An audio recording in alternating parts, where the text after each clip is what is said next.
So it's photo shoot day, and let me start off by giving you a quick tour around this beautiful house that we'll be filming in. Think vintage, goth, and creepy. So we had a particular concept that we're trying to fit in, and this is just a rare clip of my two personalities colliding.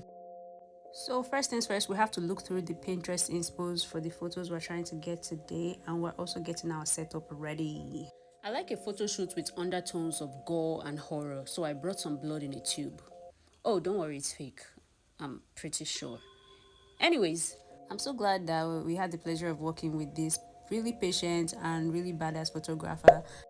What comes to mind when I look at some of these pictures is the innocence and the experience part of womanhood.